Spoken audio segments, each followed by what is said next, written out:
오늘도 살아계신 하나님의 말씀의 능력과 은혜가 또 변함없이 하나님을 의지하며 살아가는 저와 여러분에게 가득하기를 좋으신 예수님의 이름으로 간절히 축원드립니다.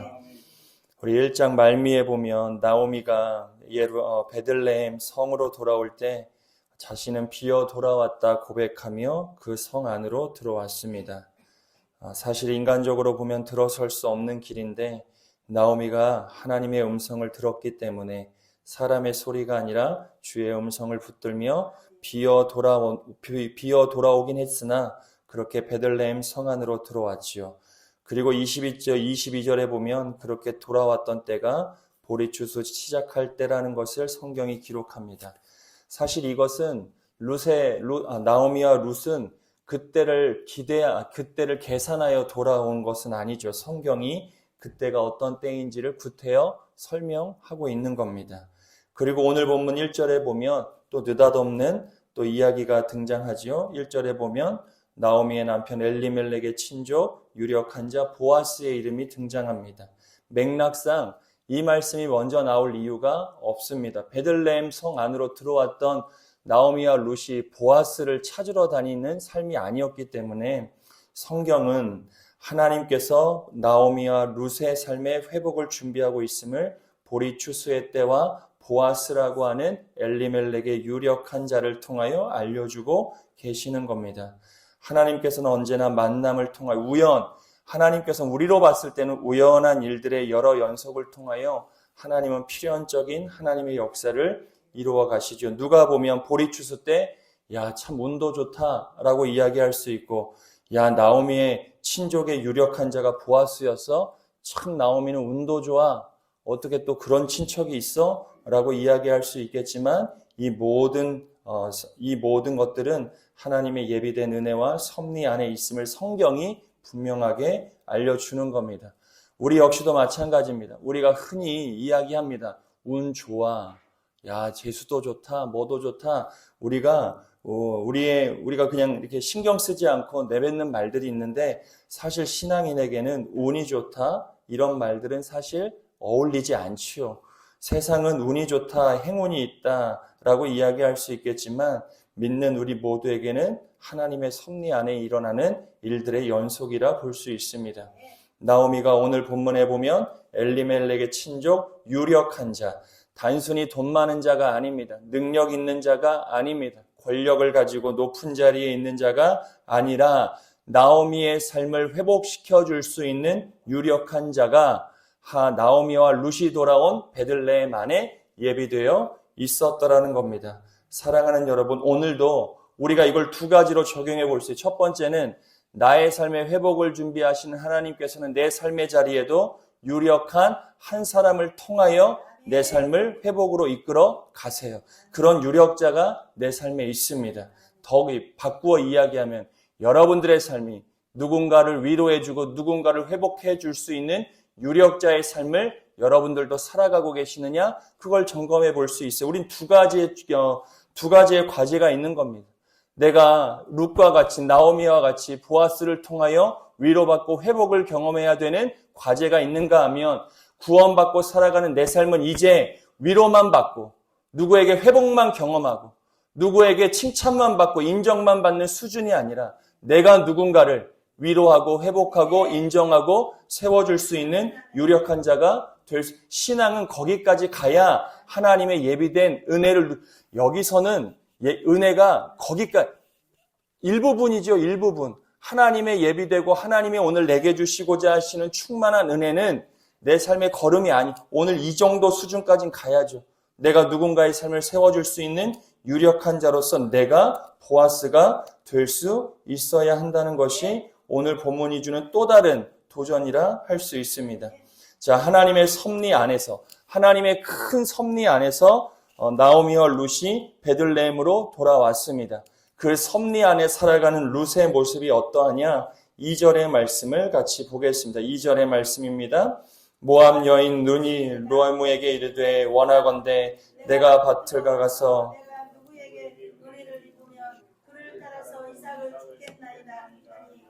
나오미가 그에게 이르되 내 따라 갈지어다. 자, 베들레헴으로 돌아온 나오미와 룻, 베들레헴 성 입구에서부터 사람들의 핀잔을 들었던 나오미와 룻입니다. 나오미야, 저 사람 내가 아는 사람이고 또 이 동네는 내게 익숙한 동네이기 때문에 나오미는 어느 정도 감당할 수 있었겠죠. 하지만 그 베들레헴 성에 처음 돌아오는 룻에게는 감당할 수 없는 현실입니다. 저 사람만 봐도 마음이 무너질 수 있죠. 무섭습니다. 사람들의 시선, 사람들의 손가락질, 아무 말 하지 않고 그냥 지나가만 가더라도 룻의 마음은 나오미의 마음과 다릅니다. 그런데 2절에 보면 그런 베들레헴 성 안에 있는 룻이 나오미에게 먼저 말을 합니다. 뭐라고요? 내가 밭으로 가겠다. 사실 지금 룻이 있는 자리는 절망과 낙심의 자리죠. 베들레헴으로 돌아오면 뭐라도 되어질 줄 알고 돌아왔겠죠. 어머니가 괜히 가자고 하겠습니까? 그리고 어머니가 믿는 하나님은 위대한 하나님이라는 것을 룻도 모르지 않았을 텐데 베들레헴으로 돌아가면 뭔가 기가 막힌 일이 이루어질 거라 생각했을 것이 분명합니다. 그런데 베들레헴으로 돌아왔을 때는 그런 게 아니죠. 자신들을 저주하는 사람들의 외침, 그것만 있었을 뿐입니다. 그런데 룻이 어떻게 합니까? 주저앉지 않아요. 낙심하지 않고 좌절하지 않습니다. 내가 밭으로 가겠다. 일어나는 겁니다. 왜요? 룻이 이렇게 할 수 있었던 이유는 무엇이냐? 그 뒤에 이야기하죠. 은혜를 입었다. 자신은 어떤 존재라는 거예요? 은혜가 없으면 살 수 없는 존재라는 것을 스스로 인정하는 거예요. 이것은 두 가지를 이야기하죠. 우리가 오늘 하나님의 은혜 없으면 살 수 없어요. 또 다른 의미는 무엇입니까? 내 옆 사람의 은혜 없으면 우리가 그걸 절대 잊지 않아야 돼요. 하나님의 은혜를 우리가 의지하여 살아간다 했을 때는 내가 인정하든 인정하지 않든 내 옆 사람의 은혜가 있어 오늘 내가 있는 거예요. 진짜 이건 잊지 마세요. 내 옆 사람이 있어 오늘 내가 있는 겁니다. 옆 사람이 나를 받아줘요. 오늘도 나 같은 사람을 받아준다고요. 나같이 성격 안 좋은 사람 받아줘요. 받아주니 살지요. 받아주니 오늘도 살 수 있는 은혜가 있는 것. 우리가 그걸 망각하면 내 마음대로 삽니다. 우리가 그걸 망각하면 내 성격대로 살아요. 다 내 마음대로 하려고 합니다. 근데 그걸 아는 자는 머리를 숙이지요. 옆 사람 때문에 내가 오늘 있다는 걸 알면 옆 사람에게 내가 겸손해져요. 그리고 어떻게 해요? 인사하고 사랑하는 삶을 마땅히 살아가죠. 상처 주는 일을 왜 합니까? 도대체 저 사람에게 내가 왜 말과 내 행동으로 왜 상처를 줘요? 그걸 모르기 때문에 그래요. 다 그렇게만 세상은 그렇게 판단해요. 저 사람은 힘이 있냐 없냐, 능력이 있냐 없냐, 일을 할 수 있냐 없냐, 그런 가치로만 판단하죠. 그런데 오늘 룻이 오늘 우리에게 보여주는 게 무엇입니까? 자기는 은혜를 입어야 살아가는 사람이라는 것을 인정해요. 그러니 낙심의 자리에 앉아있지 않고 오늘도 일어나 밭으로 누가 아는 사람이 어디 있어요? 생전 처음 본 동네입니다. 나가는 사람마다 낯선 사람이에요. 근데 은혜를 입어야 살 수 있다는 걸 알기 때문에 누가 뭐라 그러든 룻은 일어나 나아가는 겁니다. 사랑하는 여러분, 우리의 일상이 우리의 삶이 은혜를 입어야 살 수 있다는 것을 하나님의 은혜만이 아니에요. 하나님의 은혜를 누리는 자는 내 옆 사람, 눈에 보이는 사람의 은혜도 내가 입어 살아가는구나를 알아요. 저 사람이 내 삶에 도와줘서가 아닙니다. 내 삶을 챙겨줘서가 아니에요. 나 힘들 때 도와주는 거 감사한 일이죠. 그렇다고 하여 저 사람에게 내가 그것 때문에 은혜 입고 산다. 그렇게만 믿는 사람은 이야기하지 않아요. 내 주변을 둘러싸고 있는 모든 사람들의 은혜를 내가 받고 살아가고 있다는 걸 깨달을 때 내가 진짜 겸손해집니다. 내 머리가 진짜 숙여져요. 내 마음이 진짜 낮아진다고요. 내게 도와주는 사람, 내게 실질적인 필요가 되는 사람의 은혜가 아니에요. 내게 해대는 사람, 내가 나한테 뭐라고 하는 사람. 지금 나오미가 누구한테 은혜를 입겠다는 거예요? 자신에게 손가락질하는 사람들이에요. 나가면 자신을 저주하는 사람들이에요. 그 사람에게도 내가 은혜를 입는다면 내가 오늘도 일어날 이유가 충분하다. 룻이 고백하는 겁니다. 그것을 온전하게 깨달아 살아가는 저와 여러분 되어지시기를 좋으신 예수님의 이름으로 간절히 축원합니다. 그렇게 살아갔던 룻에게 어떤 일이 이루어지느냐? 3절이지요. 3절의 말씀을 읽습니다. 룻이 가서 베는 자를 따라 밭에서 이삭을 줍는데 우연히 엘리멜렉의 친족 보아스에게 속한 밭에 이르렀더라. 은혜 없으면 살 수 없다. 하나님께서 오늘도 내게 은혜를 주신다. 나에게 손가락질했던 저 사람에게도 내가 저 사람의 은혜 없으면 살 수 없다는 존재를 알았던 룻이 절망과 낙심의 자리를 일으켜 세워 밭으로 나아갔을 때 룻에게 우연히, 성경은 우연이라고 이야기하지만 엘리멜렉의 친족 보아스의 밭에 이르게 되는 놀라운 일이 이루어지는, 거저 이루어진 게 아닙니다. 룻이 가만히 있어 이루어진 일이 아니었어요. 룻도 자신의 과제를 감당했지요. 좌절해서 일어나 밭으로 나아갔어요. 그리고 내가 은혜 없으면 살 수 없다는 자기 존재의 분명한 확신이 있었어요. 그런 룻의 삶을 하나님께서는 보아스의 밭으로 인도하신 겁니다. 그리고 그곳에서 보아스를 만나는데 보아스가 어떤 사람이에요? 4절입니다. 4절의 말씀을 같이 읽습니다. 마치 보아스가 베들레헴으로부터 와서 베는 자들에게 이르되 여호와께서 너희와 함께 하시기를 원하노라 하니 그들이 대답하되 여호와께서 당신에게 복 주시기를 원하나이다 하니라. 이것이 보아스의 성품입니다. 이것을 통하여 보아스가 유력한 자구나라는 걸 알 수 있어요. 보아스가 유력한 자라고 성경이 이야기하며 그가 가지고 있는 외형과 조건을 설명하지 않습니다. 보아스의 모습의 딱 하나의 장면이에요. 보아스가 자기 밭으로 와서 자기 밭에 자기가 싹을 주고 일을 시키는 사람입니다. 그런데 그런 자에게도 보아스는 어떻게 해요? 첫 마디가 복을 베푸는 인사가 먼저예요. 그것을 통하여 보아스의 됨됨이를 우리가 판단할 수 있지요. 우리의 됨됨이, 우리의 하나님 자녀다움이 어디서 드러나겠는가? 우리의 믿음이 어디서 드러납니까? 우리가 예배자라는 게 어디서 드러나요? 우리가 말씀을 붙들고 살아가는 자라는 게 어디서 드러나요? 우리가 구원받은 하나님의 자녀라는 게 도대체 어디서 드러나요? 오늘 여러분들의 인사에 드러나는 거예요. 오늘 보아스가 그래요. 내가 큰 일을 감당해요. 내가 남들이 하지 않는 일을 해요. 그게 아니에요. 내가 하나님을 통해 이런 것들을 이루어요. 내가 이런 밭도 사고 저런 밭도 사고 이런 집도 짓고 내가 이런 계획을 가지고 있고 그게 유력한 자의 근거가 아니 오늘 보아스의 설명을 통해 우리가 받는 은혜지요. 보아스는 한 사람에게 하나님의 복을 베푸는 인사를 오늘도 해요. 성도 간에 어떻습니까? 여러분들의 모습을 되돌아보세요. 여러분들은 성도 간에 이런 복을 베푸는 충만한 인사를 베푸세요?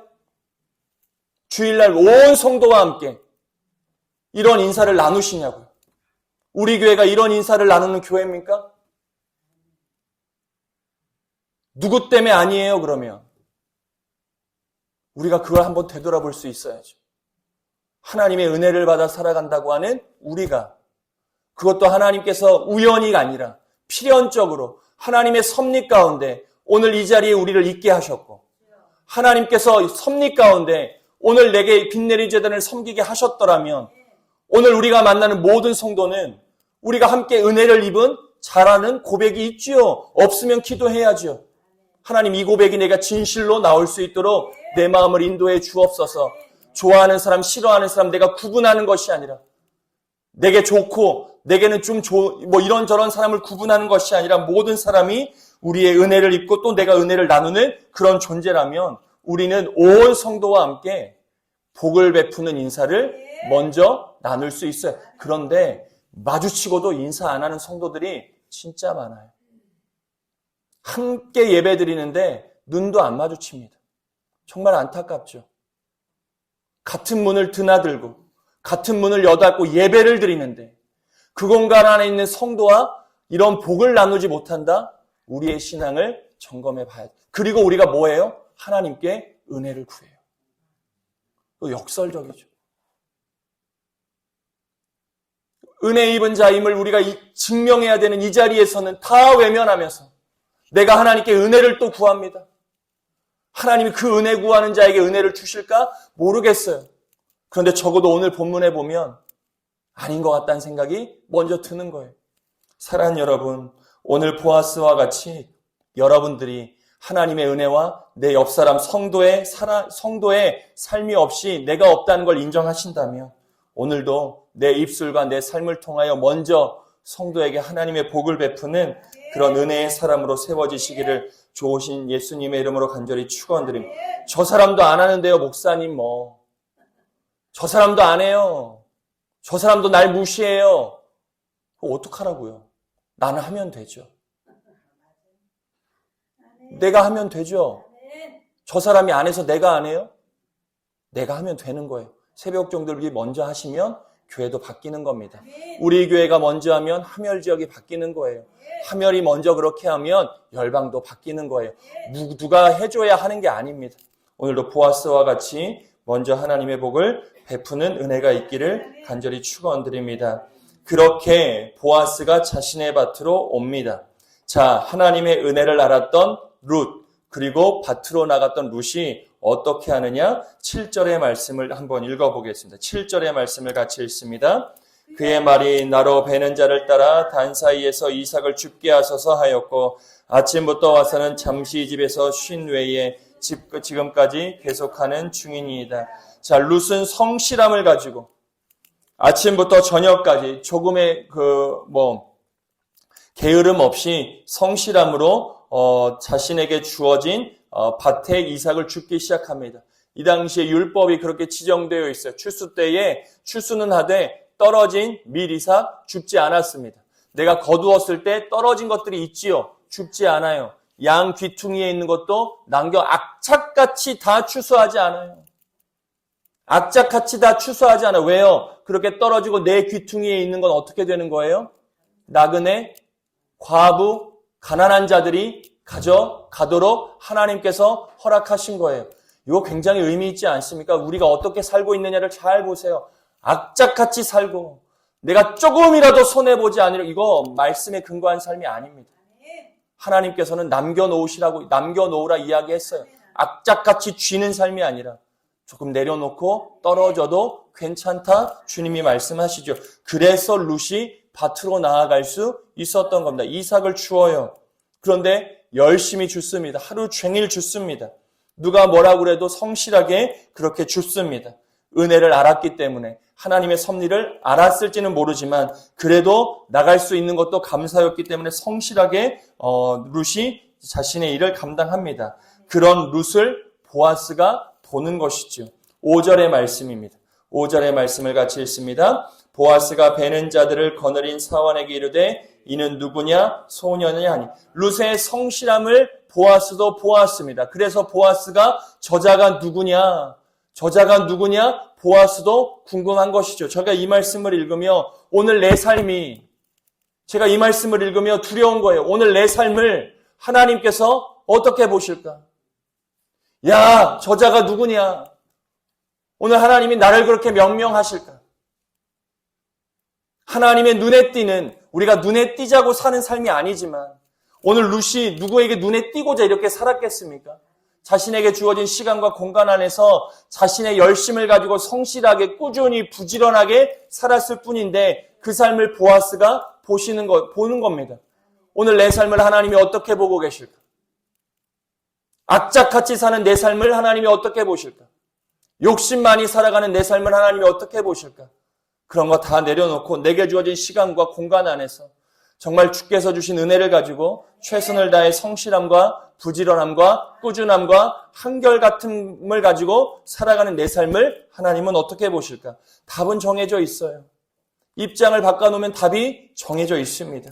사랑하는 여러분, 오늘도 하나님이 기억하시는 삶을 살아가는 저와 여러분의 삶이 되어지시기를 좋으신 예수님의 이름으로 간절히 축원드립니다. 끊임없이 점검하세요. 오늘 내 삶을 하나님이 아름답게 기억하실까? 무엇이 하나님이 기억하시는 삶일까를 끊임없이 고민하셔야 돼요. 그 고민하지 않고서는 하나님의 영광? 아니요, 내 욕심일 뿐이에요.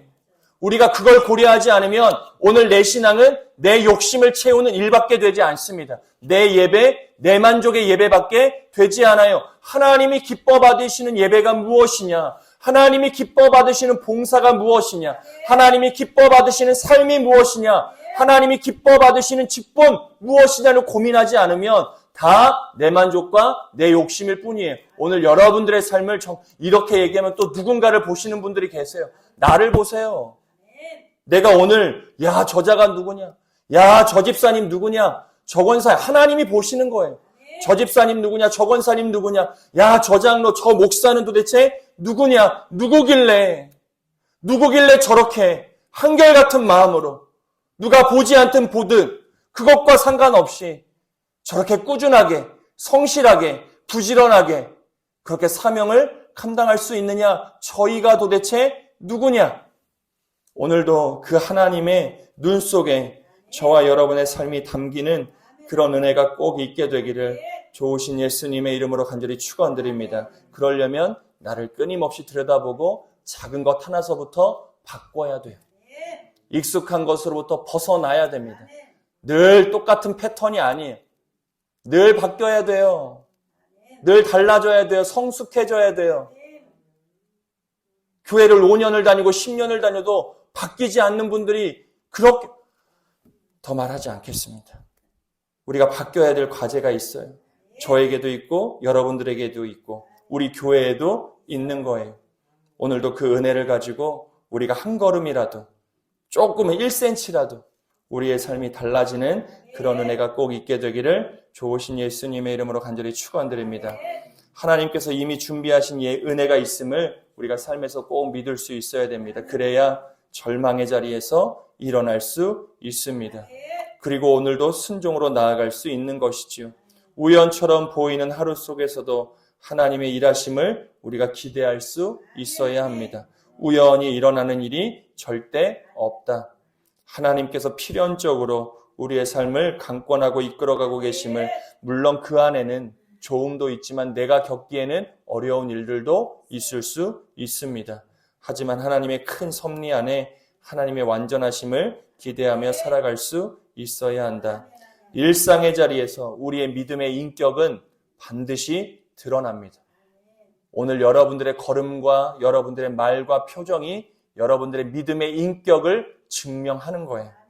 그 인격이 온전하게 드러나기를, 내 인격이 드러났을 때 내가 뭔가 화를 내거나 내가 어쩌라고가 아니라 정말 내 믿음의 인격이 주를 닮아가는 인격이 되어질 수 있도록 오늘도 기도하며 여러분들의 삶의 변화가 있기를 간절히 바랍니다. 작은 성실을 가볍게 여기지 않아요. 이삭 줍는 일이 뭐라고요? 근데 룻은 거기에 목숨을 겁니다.